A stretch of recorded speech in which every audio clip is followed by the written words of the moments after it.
9,000세대 분양했대요.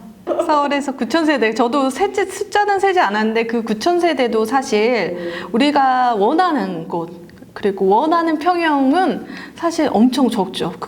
그거에 비하면 제가 생각할 땐 1,000세대, 2,000세대이지 않을까 그런 생각이 들어요. 우리가 원하는 단지, 그러니까 이름만 될 만한 단지들 같은 경우에는 고덕 강일이라든지 원베일리, 그 다음에 서울의 보문동에 있는 아파트 정도 이렇게 분양을 했거든요. 그러니까 그리고 평형도 되게 작고 초소형인 경우도 많고 그렇기 때문에 사실상 9,000세대라고 하지만 제가 생각할 때는 1,000-2,000세대 정도가 정말 서울 물량이었으니까 정말 이거는 정말 듣도 보도 못한 숫자였죠. 진짜요, 최소.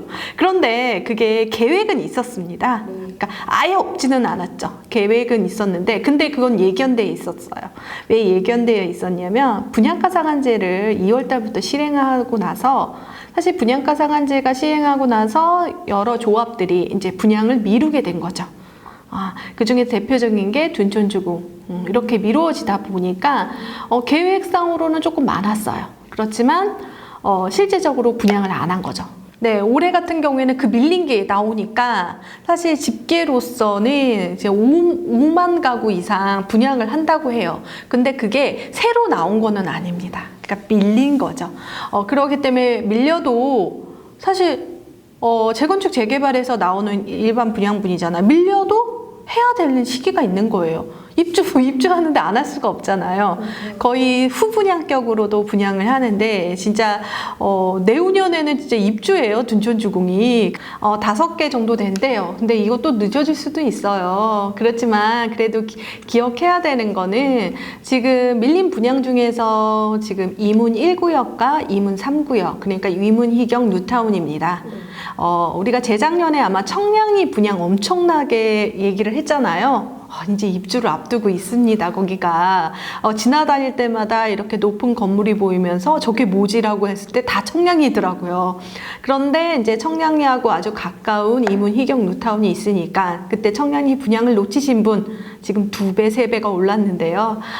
이문 희경 뉴타운 같은 경우에도 분양가 상한제이기 때문에 아마 반값 아파트로 분양이 될 것 같으니까 여러분들도 여기 한번 노려보시는 것도 좋을 것 같아요. 네, 다음은 레미안 원 펜타스 아파트인데요. 사실 여기는 레미안이라는 시공사가 이제 지금 소송이 있었고 지금 지나가다 보면 고속터미널역으로 이제 지나가다 보면은 여기는 공사를 하고 있습니다.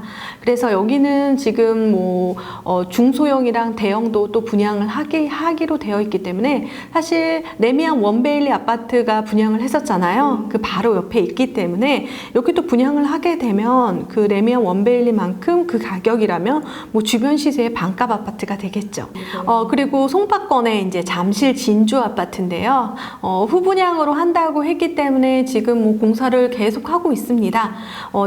올해 안에도 내년에는 꼭 할 곳인데요. 여기도 세대수가 조금 많은 편입니다. 우리 잠실 진주 아파트 같은 경우는 맞은편이 바로 잠실주공 5단지 그리고 엘스, 리센츠 그러니까 잠실 권역에 있는 아주 대규모로 오랜만에 입주한 아파트가 되겠죠. 거기는 원래 주거지면서도 일자리까지 다 삼성역의 그 GBC를 이렇게 품을 수 있는 곳이기 때문에 많은 사람들이 원하는 곳이죠. 그리고 GTX A 노선의 그 호재인 그 연신내역 근처에 있는 대조 1구역입니다. 대조 1구역 같은 경우에는 불광역 근처에 있는데요. 연신내역을 이용해서 이제 GTX A 노선을 이용할 수 있는 곳이기 때문에 그리고 그 3호선 라인으로 많이 분양을 했어요. 우리가 생각하면 녹번역 근처나 홍제역 근처나 많이 분양을 했는데 연신내역 그러니까 GTX A를 이제 도보권으로 이용할 수 있는 새 아파트 대규모 단지이기 때문에 대조 1구역도 아마 서부권에서 대장 자리를 매김할 것 같습니다. 네, 5억 이상이라는 건 서울 분양은 다 노뚜고요. 그러니까 반값 아파트라고 생각하시면 되겠습니다. 9억 원에 분양되는 곳은 주변 시세가 18억. 사실 분양가를 분석하거나 프리미엄을 분석하는 게 지금 의미가 없어요. 왜냐하면 분양가 상한제라든지 고분양가 관리 지역이기 때문에 그렇죠. 그리고 나서 서울은 다 좋다. 그러면 경기도를 한번 뽑는다면요. 경기도도 다 정비사업안에서 나오게 됩니다. 지금 택지지구, 그러니까 대규모 택지지구, 그러니까 이기 신도시라든지 뭐 그전에 이제 뭐 회천지구라든지 뭐 세교지구 이런 곳들은 다 서울 외곽에 있는 거겠죠. 거의 서울 외곽이 택지지구로 만들기 쉬우니까 그러고, 사실 서울세권이라고 보는데요. 설하고 딱딱딱 붙여 있는 데는 대규모 택지지구가 없어요. 그러니까 좀 멀리 있는 거겠죠. 그래서 지금 노또라고 표현하는 건 서울세권, 서울하고 딱 붙어 있는 곳이라면 광명이 되겠죠. 광명의 뉴타운들은 계속 하는데, 원래 광명 2구역이 작년에 분양하려고 그랬는데 또 이것도 미뤄졌어요. 분양가 상한제 지역이다 보니까. 그래서 광명 뉴타운의 2구역과 1구역이 아마 분양을 할 겁니다. 거기도 당연히 분양가 상한제 지역이다 보니까 아마 저렴할 거라고 생각이 들고요. 그리고 시세 차익 5억 원 이상이 날 것 같은 거는 주변에 또 입주한 16구역이 있기 때문에, 그리고 철산동에도 입주한 단지들이 있기 때문에 거기서 시세를 리딩하고 있거든요. 그러다 보니까 84제곱미터 같은 경우는 15억이 되고 있는데, 여기서 분양을 하면 9억 정도 한다고 해도 5억 시세 차이는 있겠죠. 여기는 광명 뉴타운 같은 경우에는 광명에 거주, 그러니까 2년 동안 거주한 사람이 우선 조건이라는 게 조금 안타깝죠. 하지만 특별 공급은요, 서울, 경기, 인천 다 도전할 수 있습니다. 도전할 수 있는데, 거기 그 지역에 사는 사람이 당첨자가 넘었으면 또 안 되는 거겠죠. 그래서 조금 아쉽긴 하지만 예전에는 그렇게 해서 당첨된 사례도 있어요. 그런데 마감은 안 될 거, 그러니까 광명 안에서 다 마감이 될 것 같습니다. 네. 그리고 수원에 있는 건선 6구역이 있는데요. 여기는 뭐 분양가 상한제 지역은 아닙니다. 투기가열 지구라고 해서 하는 건 아니고요. 우리가 분양가 상한제 지역이 다 되는 거라고 생각하는데 또 아니거든요. 그렇지만 이제 또 우리가 보면은 분양가 상한제 다음에 고분양가 관리 지역이 있기 때문에, 사실 고분양가 관리 지역을 막고 건선 6구역 근처에 뭐 8달 8구역, 8달 6구역 뭐 여러 단지 구역들이 이제 입주를 앞두고 있거든요. 거기서 시세랑 비교해도 사실 아마 더 저렴하게 나올 것 같습니다. 입지적으로도 좋고, 그래서 그 부분을 생각해 주시고요. 그 다음에 안양 쪽으로 넘어가 보면은 우리가 지금 보면은 성광안수가 되는 것 같아요. 맞아요. 저번에 했을 때 성광안수가 되는데, 성남, 광명 얘기했죠. 안양을 얘기 한번 하겠습니다. 안양 같은 경우에는 덕현지구라고 해가지고요. 그것도 후분양이에요. 아마 분양가가 조금 높게 나올 것 같은데, 덕현지구도 그래도 대장 아파트가 되기 때문에 아마 분양가가 높아서 시세 차익이 뭐 5억 이상 되지는 않겠지만 나중을 바라본다면 5억 이상의 시세 차익이 되지 않을까, 그런 생각이 듭니다. 성광안수 해가지고 수원도 했는데요. 성남 마지막으로 하게 되네요. 성남에서는 산성구역이라고 있거든요. 성남의 대장아파트 산성 포레스티아 맞은편에 있습니다. 여기는 민간 분양이고요. 그리고 주변에 또 이제 산성 포레스티아가 떡하니 또 시세를 받쳐주고 있기 때문에 여기도 또 하나 그 분양을 할 당시 되면은 아마 또 저렴하게 분양을 하지 않을까 싶습니다. 보니까 성광안수 제가 분양 단지를 뽑았네요. 여기 자체에 재건축 재개발이 많기 때문에 여기에 분양이 나오기 때문에 그런 것 같습니다.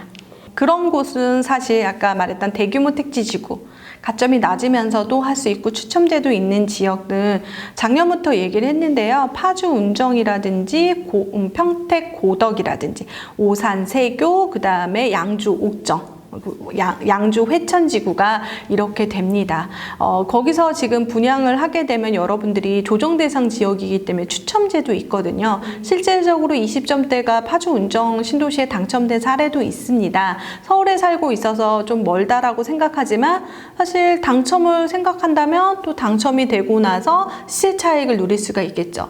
이 대규모 택지지구는요, 바로 분양가 상한제 지역이거든요. 그렇기 때문에 분양가가 주변 시세보다 쌀 수밖에 없는, 물리적으로 쌀 수밖에 없는 지역이기 때문에 나는 단지 시세 차익을 조금 갖겠다라고 생각하면 그런 것도 좋습니다.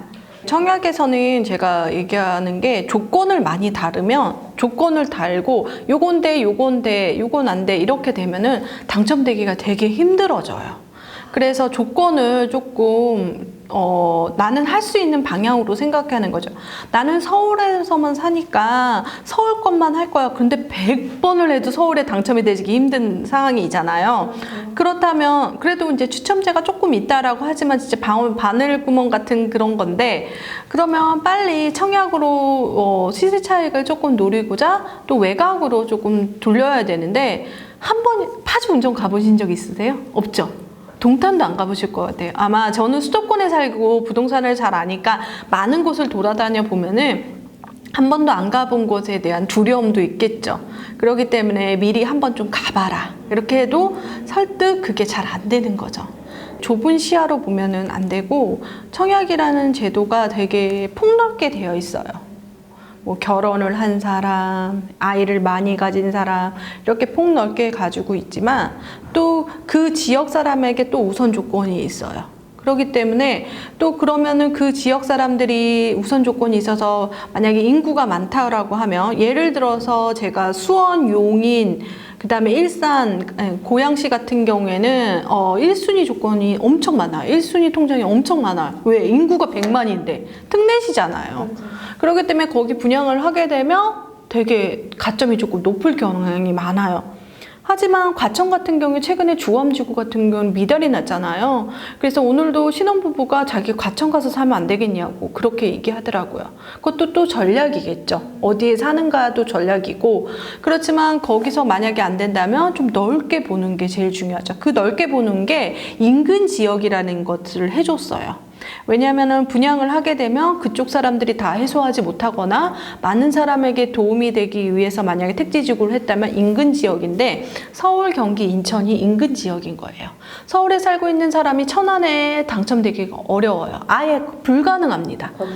안 되니까. 그래서 적어도 인근 지역만큼은 챙기라고. 부산의 인근 지역은요, 부산, 경남, 울산이에요. 그래서 제가 예전에 이제 경남 지역에 분양을 할 당시에 울산 사람 보고 하라고, 울산에 분양이 했는데 부산 사람 보고 하라고, 그렇게 할 수가 있거든요. 그래서 넓게 보는 게 전국을 보라는 게 아니라 인근 지역만이라도 챙기자. 그래서 69점이 사실 만점이라고 말하는 건 4인 가족이 가질 수 있는 최고 점수예요. 69점은 그냥 3억에서 5억 번다라고 생각하라고 그렇게 얘기를 합니다. 그리고 60점대는요 3억 번다고 생각해. 3억 정도 차이 나면 해. 그리고 50점대는 2억, 그 다음에 40점대 미만은 그냥 1억 이라고 생각하면 마음이 편합니다. 그래서 최근에 지인이 당첨이 됐는데요, 15점으로 당첨이 됐어요. 15점으로 추첨제로 당첨이 됐는데, 추첨제? 네, 추첨제로 됐는데, 그분이 이제 사실 근데 여러 사람한테 말했더니 별로 좋지 않다, 시세 차이가 안 난다. 근데 제가 그랬거든요. 너희 점수는 1억밖에 되는 점수밖에 안 돼. 너가 얼마나 원하길 바래. 네가 5억을 벌길 바래. 그래서 청약에 대해서 그 기회를 놓치는 것 같다고, 내가 이거 계약하면. 그러는데 너의 점수는 1억이야. 이것만 해도 좋은 거야 라고 생각을 하는 거죠. 너 자신을 알라가 제가 원래 그 수업할 때 가장 첫 번째 말하는 말이에요. 너 자신을 알라. 그래서 사실 원하는 건 많은데, 근데 이제 청약이라는 제도가 참 로또 같은 그런 게 있어요. 아까 말했던 추첨제라는 게 또 있어서. 왜냐하면 오랫동안 집이 없던 사람에게 주는 혜택이에요, 이거는.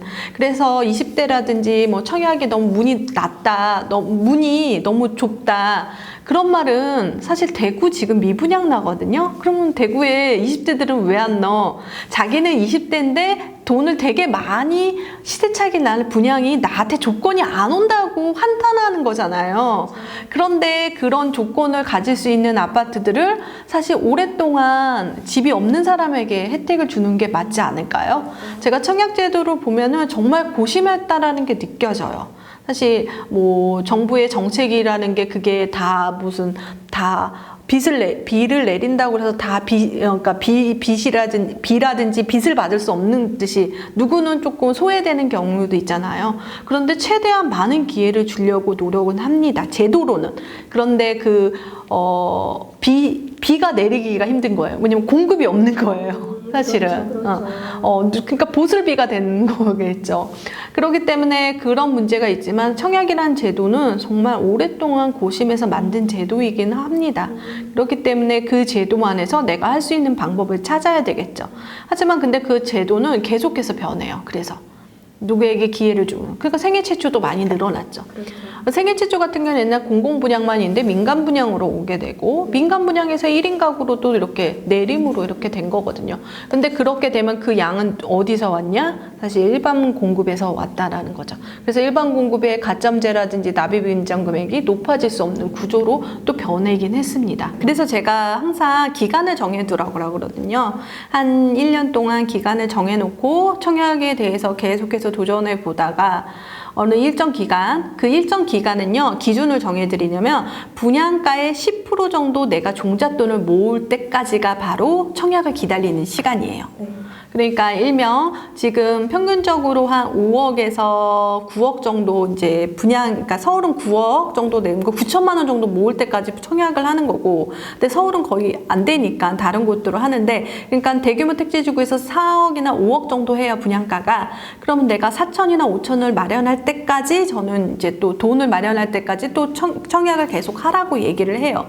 왜냐면 돈도 없이 청약이 아닌 다른 방법으로 한다고 하는 거는 사실 또 힘든 얘기니까.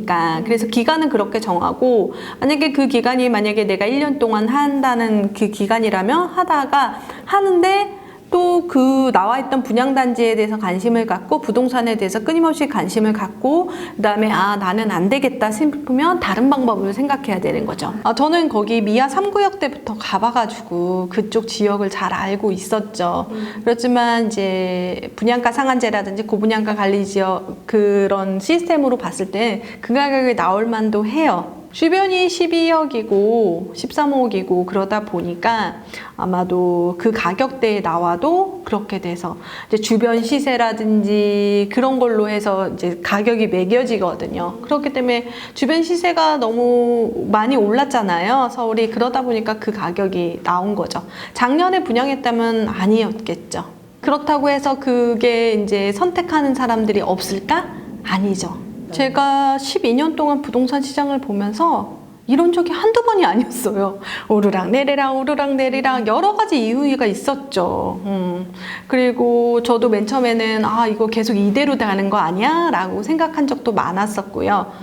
지금의 현상 같은 경우에는 두 가지로 보는데요. 첫 번째는 너무 많이 올랐다. 사실 부동산 시장에서 숨고르기 장이라는 게 원래 있어요. 오르다가 젖혔다가 오르든지 내려가든지 이렇게 되는데 숨고르기 장은 확실합니다. 너무 많이 급격하게 오르다 보면 그거에서 감당할 수가 없고, 또 오르는 것을 또 어떤 물량, 매매할 물량들을 빠른 시일 내에 소진해 버리는 게, 그러다 보니까 또 물건도 없고 그렇게 되고요. 그래서 지금 너무 숨고르기 장이고, 그 다음에 매물도 없고, 매도가 완전히 끊어졌다라는 거 보면 되겠고, 그 다음에 지금 대출 규제가 조금 심했잖아요. 그러다 보니까 사실 첫 주택을 마련할 때 대출 없이 마련할 수 있는 사람이 과연 몇 명일까? 갈아타기는 조금 15억 이상은 안 되지만, 그래서 사실 15억 이상 시장은 그닥 영향은 없는데요. 그 밑에 단에서 지금 자기 집을 팔고 가야 되니까, 예전 같은 경우에는 사고 파는 구조였거든요. 빨리 사야 돼. 이거 오르니까 빨리 사야 돼. 그런데 지금은 팔고 사야 돼요. 근데 지금은 자식 거는 먼저 팔아야 되는데 이게 안 팔리니까 이게 계속 움직이지 않는, 연쇄 반응이 일어나지 않는 거죠. 특히 그리고 연쇄 반응이 일어날 수 있는 것들이 또 하나 전세거든요. 근데 전세 자금 대출도 규제가 되다 보니까 또 한 번 정체가 되고, 그러다 보니까 지금 분위기상 그렇게 되는데요. 그러면 이 두 가지가 해지가 된다면 또 어떻게 되는지, 너무 많이 올랐던 게 조금 떨어진다고 하면 또 매수세는 붙을 수 있고, 전세라도 월세라도 살아야 돼요. 아무것도 안 한다면 아무것도 아닌 거죠. 그러니까 뭐라도 해야 되는 거예요. 세 개 중에 결정해야 돼, 우리는. 그런데 지금 오르니까 이럴 때일수록 공부하시고 기다리는 거죠. 기다리는 거죠. 기다리는 건데, 내가 전세를 사는 게 좋을까, 매매를 사는 게 좋을까? 전세를 살아가지고 듣는 비용하고 매매로 사는 비용하고 비슷하다면 또 매매로 하는 게 더 좋죠. 근데 이게 떨어질까봐 두렵다고 해서 못 사면 계속 못 사요.